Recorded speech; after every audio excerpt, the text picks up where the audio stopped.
to exist and flourish in a sense. And if we're finally coming to the point where we've got 99% of Americans basically saying that this is no longer acceptable, we have lost our vote, we have lost our voice, and we want it back. Is that We've lost our vote, we have lost our voice. Those elements are absolutely true, but I think it goes a little bit deeper than that.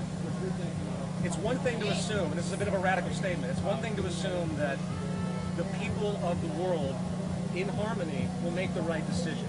It's another thing to realize that there's a true benchmark that's known as our reality, that there's a scientific benchmark, if you will, there's a causality.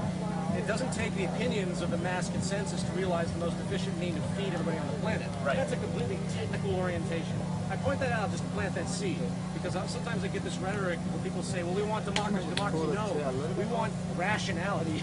Right. We want people to understand the world they live in and to be able to engage it accurately, as accurately as possible. It doesn't really matter what you call it if you have that, right? You call it anything. Exactly. We want to do things right, not based on the will of the people. Right. We hope that the will of the people is correctly in line. Right. But as Thomas Jefferson pointed out, democracy is 51% of the population taking away the rights of the other 49%. So it has to go beyond that. So I just throw that out there. But I still believe, obviously, that people this is what the group mind is.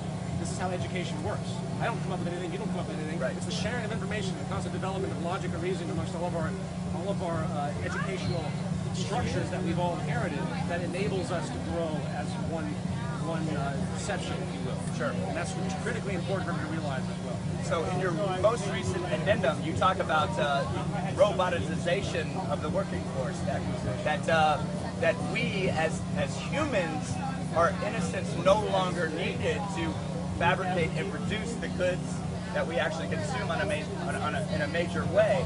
As that idea builds, how are we going to keep people employed, happy, and healthy? What replaces the jobs that they have now? This goes back to the point of the declarations we spoke of. It goes back even deeper to the values inherent in this system, to the ideas that we're going to get permanence. It goes back to the traditional mindset versus the emergent.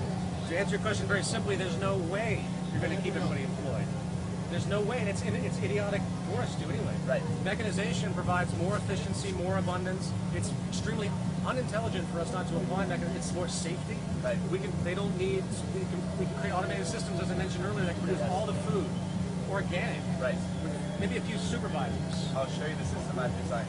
And why aren't we doing that? Because the system is so archaic, we have to assume that everyone must.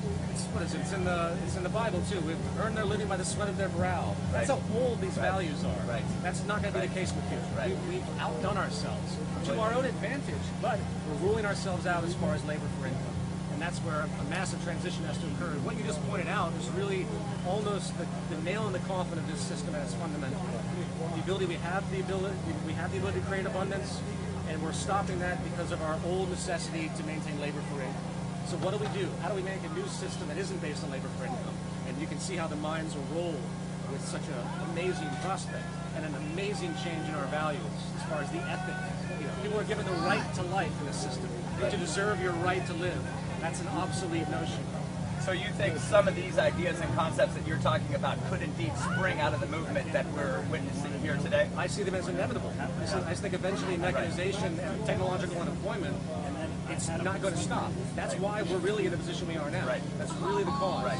And people will argue that. A lot of economists will say, well, technology makes more unemployment, blah, blah, blah. That's actually a very convoluted logic if you really pull back and think about it. So we're supposed to say, let's all go to Facebook and use Facebook money, and then we'll just use Facebook money, and that will be the new currency for the entire world society. I've actually had people say things like that, as though, we'll just have to make some other new level of occupation. We can all just be actors and educators, as though that's really what we should be doing. As insane as that sounds, people believe that. So that's going to push itself one way or another. It will be realized that in the course of the past 5 years, it's actually made its way. You see a lot of articles about technological unemployment now that you would never have seen 5 years ago. Right. So that's a scary concept to a lot of people. When you hear about this, if you're just sitting here and you're talking about technological unemployment, what does that mean to the average person hearing that to them in the future? What does it mean for their family and their children? And is there something to look forward to in that, or what do they think? Well, I think they should look forward to it, but they should also recognize the problem of the system we're in now and how paralyzed it's become because of this technological scientific phenomenon clashing the traditional, non-emergent phenomenon. You know what I mean? It's emergent versus traditional. And that's been what pushes all change since the beginning of recorded history. Science technology is what has created every form of major social change ever. And this is just another example of that. In our social system that seems permanent to us over the past thousands of years, is going to be pushed aside as well, one way or another. So people should look at it and say, wow, I can actually be free. Let's think about that. Actually, I can actually get the sustenance of life, not have to slave over a job. Oh, by the way, it doesn't do anything, like Wall Street advertising. Right. You know, doing things that do nothing. Right. Imagine using the mind when people have the time to do so. Imagine the values that they'll have when they can actually volunteer their time to do something constructive, which I think everybody wants to do. Which is what's happening here right now. Basically, we're having people, including myself, that for the very first time in our lives feel like we're actually doing something that's relevant and that's productive, and hopefully start to resolve some of these issues. You're not being paid to do this. Not at all. No one is. No one is. This is the great flaw of human conduct. That the market system is based on the idea that we're socially Darwinistic, that survival of the fittest, that no one can work together, it's competitive. Right. That's the blind assumption that's perpetuated this whole kind of thing. It's why we accept a billion people starving, at least a lot of people. It's why you accept the homeless person who walks past on the street. You assume that's just the way it is. It's not. It's the way the system is manifesting itself. So the quicker that we can let people know these issues, the quicker that this so-called revolution of thought and change, I think, will take place. So absolutely, that's really what the revolution is. Revolution of values, revolution of association. Well, thank you very much for coming in. It was an absolute pleasure.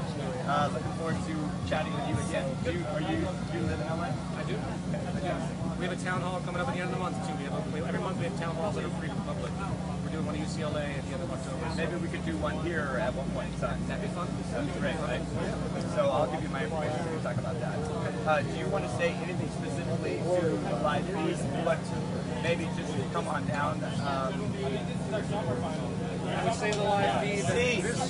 He's going to talk directly to the live feed for a minute. I would say to the audience that this is the beginning of what could be the end of the paradigm that has been increasingly inhumane, that has created the stratification we all abhor, that has justified the wars, justified the poverty, and all of these elements of normality which have really are just cloaked distortion. So I encourage everyone to support this movement and to continue their education and basically create the global awareness that's really required to develop the social change that's necessary. Thank you.